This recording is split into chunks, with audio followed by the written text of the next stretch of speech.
Is Congress actually going to release what they might know about UFOs? That chance. Congress is, however, expected to vote on a UFO-related amendment to the National Defense Authorization Act, supported by Senate Majority Leader Chuck Schumer and also Republican Senator Mike Rounds.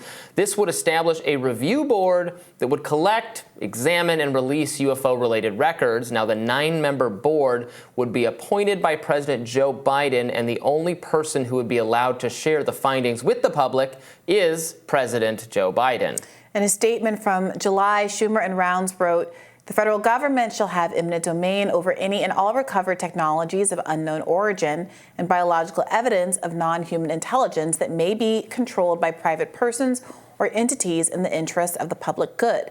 Congressman Tim Burchett did not express confidence in the amendment when asked about the proposal during a recent Hill UFO and national security event. Do you think that that amendment will be enough to sort of help in your efforts of creating this more increased transparency and decreasing the stigma? I think what you'll do is put it all under one central location, and they'll decide that it is not, that it is a national security issue, and somebody will whisper in their ear and shut that down. I think what they need to do is just release the files, the unredacted files. So you're not confident that this amendment will make it in the compromise? No, you're asking. You're going to tell, and the Pentagon is helping with this, a group that's helped. I thought, the Pentagon says they don't exist. So what's there to review? I don't trust them. I don't trust them from day one. They're war pimps. That's all, and their business is very good right now. And that's what they're after. They're after more dollars, more of your tax dollars, and they don't need any more. They just need to release these files.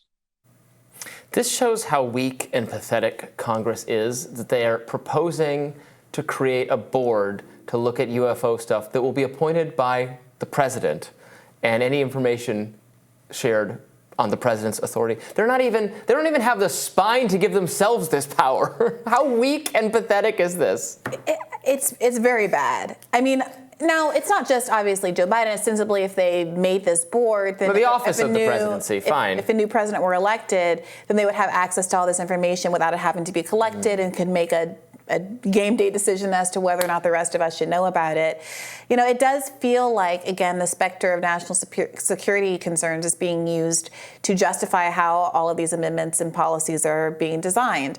There seems to be an acknowledgement or a mutually shared feeling that simply saying we're going to disclose this stuff as it comes out is not a viable plan. Ostensibly, the only reason I can imagine is because there's some claimed national security interest. But that national security interest, as we discussed before, is a limitless barrier to disclosures to the public. I just feel so gaslit on this topic. The claims are not being backed up with anything resembling substantiation. It's more of the, I know somebody who knows something, but I can't tell you who that is, and they're not going to come forward because they fear unspecific retaliation, even though this person would be paraded around media. Would have no shortage of economic opportunities if that's the fear. If it's fear of, again, actual death, killing, as has been alleged. Again, why doesn't some rival government want some amnesty or sanctuary or something? Why aren't there contrary geopolitical goals? It's just it's a big claim that's just not being backed up at all. And then all these, and on that side, and then on the other side, all these puny efforts at disclosure and transparency that I support. I fully support disclosure and transparency. If there's nothing there, if there's something to it, I don't care. I want the American people, they deserve access to whatever is being hidden, whatever inventory is out there. I want it, but we are making no ground at all to disclosing this stuff. I was in Cleveland over the weekend, and there was a big air show that happened to coincide with my visit, and we watched some of it, and there were some very impressive, from a technological perspective, planes, including, I was watching this one jet that can raise and lower like a helicopter via jet propulsion coming out the bottom of the plane. Never seen anything like it. And I was reflecting on technology and what we understand about what our government's technological capacities are. The fact that this plane is 40 years old or something. All the planes that we're watching are quite old, despite being very impressive and despite still being very much in service. And reflecting on the likelihood the comparative likelihood that what people have observed, these UAPs, are in fact new technology with objects that can move in new ways that are not known to the public, versus whether or not they are alien craft. Because I do think that the government's interest in protecting its own technological advancement from being known more broadly by the public, by our adversaries, is much higher than their interest in not disclosing that some little green men landed on the planet at some point. Yeah, I don't know. It's getting annoying not hearing more about it.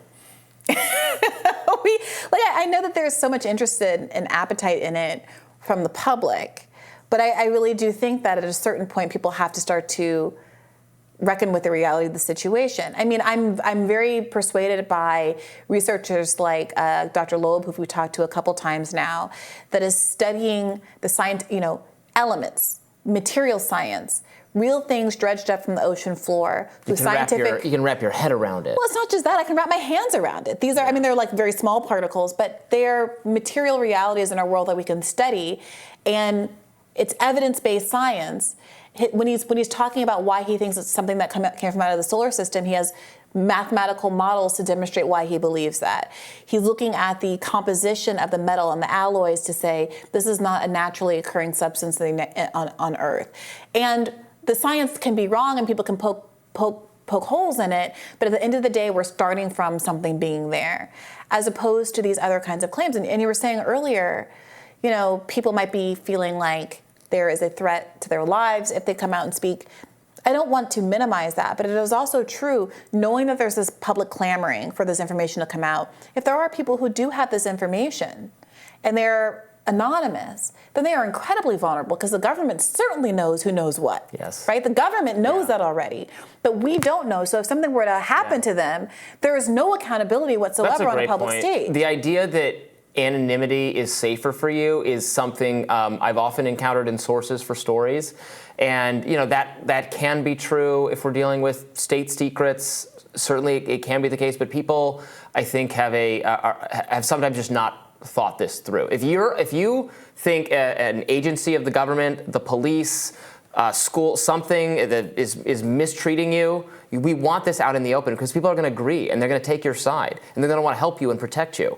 I'm talking about much lower stakes for national, still very big stakes for the people involved, but a lot of police disputes. It's like you want the sheriff, if it is the smaller and pettier the official, you want this out there. It limits their ability to hurt you if it's out there. No, you can lose your job. If that's the issue. That can happen for sure. But again, But that just doesn't seem like a reasonable because in this case, you'll have the greatest job ever if you're the one to bring forward the alien and my evidence. sympathies are much different for someone who's just worried about losing their job. It's like you can't have it both ways. If these are heroes that know this information and they're being thwarted by the government, okay. Well, if it's just that they're worried about losing their job, well, then they're making a choice. They're making a choice to be as complicit as the government and keeping this information hidden from the public, because they're not willing to. Yeah. And we do need more protections for whistleblowers. I'm all about that, but. Yeah, if it's that important, it's that important. If it's not and your job is more important, then why are you asking all of us to care more than you care? Right. Right? For sure. Well, the United States Department of Defense All-Domain Anomaly Resolution Office has released a UFO hotspot map showing UFO sightings throughout the world. The map shows spots in Nagasaki and Hiroshima and Japan, the east and west coast of the United States, as well as areas of the Middle East. According to YouTuber Mike excuse me if I butchered your name. It shows the data ERA was able to collect from alleged cases from 1996 to 2023. Robby, this goes against some of your critique. It's all the desert. It's all New Mexico. Why do aliens only land in Nevada or Ohio? Although it didn't look like they're not landing in South America or Africa, probably because there's just less development and interest in this subject, probably. Yeah, maybe. All right, we'll continue to bring whatever news exists on this topic that comes out. Hopefully some new news soon. Yes, and tomorrow on Rising, Jessica Burbank will be filling in for Briahna. We'll miss you. All right, be sure to like, share, and subscribe so you never miss any content. And for those of you who prefer to listen while you're on the go, we are now available anywhere you listen to podcasts. See you later. Bye-bye.